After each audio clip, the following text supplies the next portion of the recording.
Republic day speech कैसे दें? देखिए, अगर आप टीचर हैं या स्टूडेंट हैं या कोई भी हैं जिनको स्पीच देनी है, तो आप शुरुआत जो है कैसे करें? तो शुरुआत देखिए, शुरुआत करने के लिए सबसे पहले आपको एक कोट का इस्तेमाल करना चाहिए। कोई एक quotation regarding to the occasion, जो ओकेजन हो, जो मौका हो, उसके हिसाब से आपको एक कोट सेलेक्ट करना चाहिए। फिर उसके बाद आपको कैसे करना चाहिए, हम प्रैक्टिकली थोड़ा सा बता रहे हैं, उसको समझिए। बाकी आप मॉडिफिकेशन अपने हिसाब से कर सकते हैं, ज़रूरी नहीं है कि एकदम डिट्टो जो हम बता रहे हैं वही करें, उससे अच्छा आप कर सकते हैं। बस एक आइडिया दे रहे हैं, ठीक है। सबसे पहले एक आपको कोट बोलना है। मान ली सपोज करिए कल रिपब्लिक डे है, तो उसके रिगार्डिंग हम एक कोट बोल रहे हैं जो थोड़ा सा रिलेट भी करता है चीज़ों से और उसको समझना चाहिए हर इंसान को। पहला है, जैसे उसकी शुरुआत ये है, ये नफरत बुरी है न पालो इसे, ये नफरत बुरी है न पालो इसे, दिलों में खलिश है निकालो इसे, न तेरा न मेरा न इसका न उसका, ये सबका वतन है बचा लो इसे। तो इसको आपको बोलना है। उसके बोलने के बाद तुरंत आपको ये शुरू कर देना है कि जैसे आपके वहाँ पे कोई ना कोई चीफ गेस्ट आए होंगे।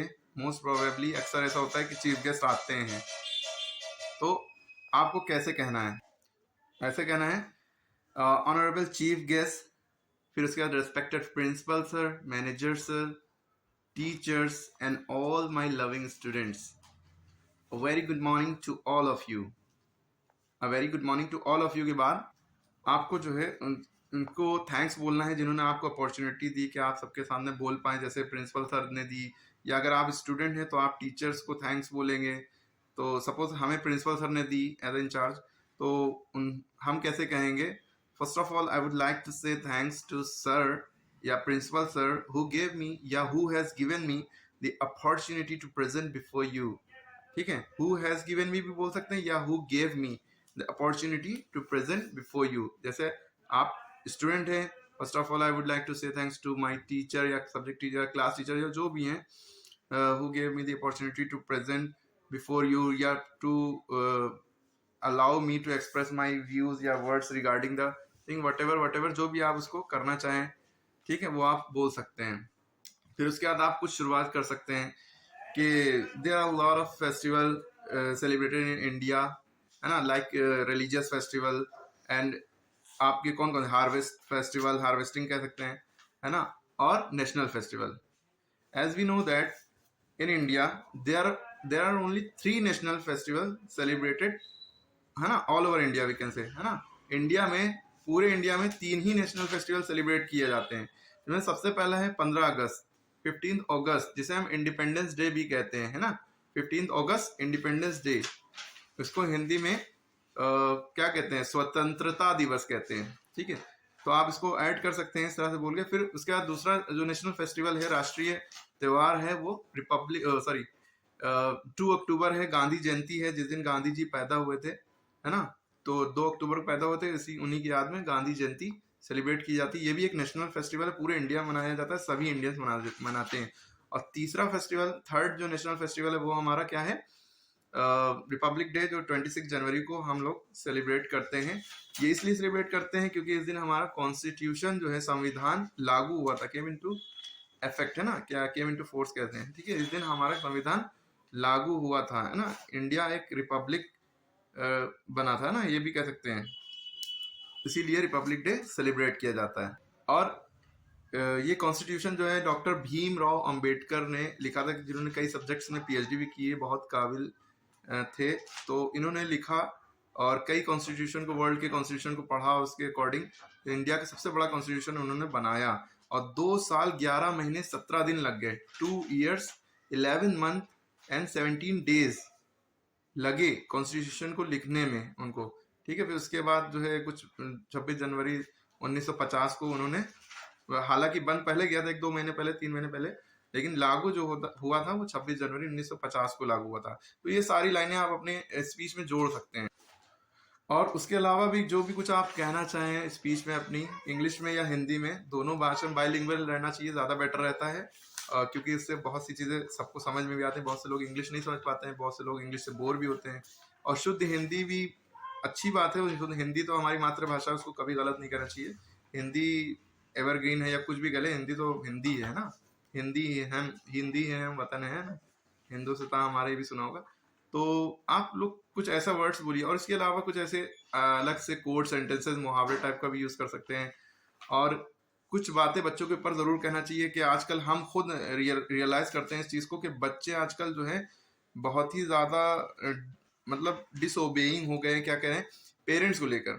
क्योंकि बच्चे हमारे कंट्री का, हमारे देश का भविष्य है, फ्यूचर है।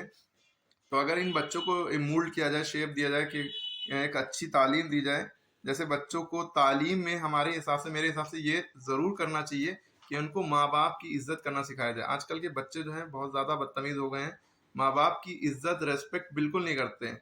कुछ वेब सीरीज देखते हैं कि उसमें माँ बाप की इज्जत नहीं कर रही लड़की या लड़का, तो उस हिसाब से, या कुछ देख लिया किसी मूवी में दिखाया कि वहाँ माँ बाप की कोई इज्जत नहीं, तो उनके अंदर भी ये चीजें आने लगती हैं। तो उससे तो बिल्कुल ना सीखें। आप खुद अपने आप में, माँ बाप ने आपको पाल पोस के इतना बड़ा किया है ना, तो आप अपने माँ बाप की रेस्पेक्ट नहीं करेंगे तो अपने देश की रेस्पेक्ट कैसे करेंगे? आप अपने देश का नाम कैसे रोशन करेंगे? पहले अपने माँ बाप की रेस्पेक्ट करना सीखें, है ना। माँ बाप को झिड़के ना, माँ बाप से बदतमीज बात ना करें। अगर आपको अपने अंदर बदलाव लाना है, आपके अंदर नहीं हो पाता है, माँ बाप की रेस्पेक्ट नहीं हो पाती है, तो आप सबसे पहले, तुम जो आप लोग उनसे ऐसे बात करें, तुम, लो, दो, है ना, हटो, इस तरह से अल्फाज नहीं यूज करें। इनको बदल दिए, तुमको आप कर दिए, लो को लियो कर दिए, लिए कर दिए, है ना, हटो को हटिए कर दिए, है ना।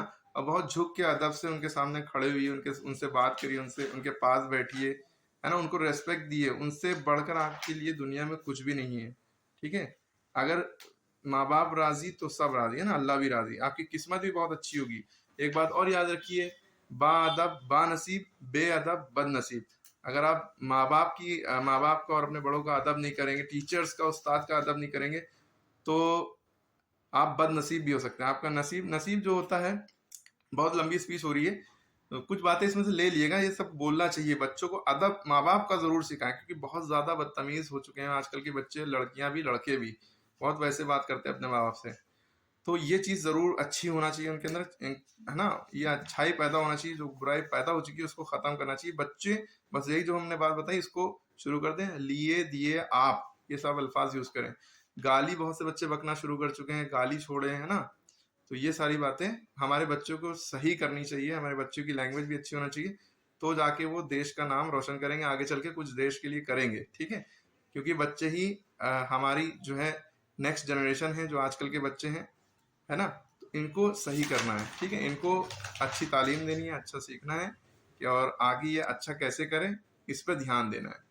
तो यहीं पे स्पीच को खत्म करते हैं, और आप खत्म करते टाइम भी वही चीज बोल सकते हैं जो हमने पहले बोली, जो कि आजकल बहुत देखा जाता है, नफरत वाली बातें, ये सब हेट स्पीच और बहुत सी बातें, बुरा भला कहना, ये सब एक दूसरे को खत्म करें, है ना।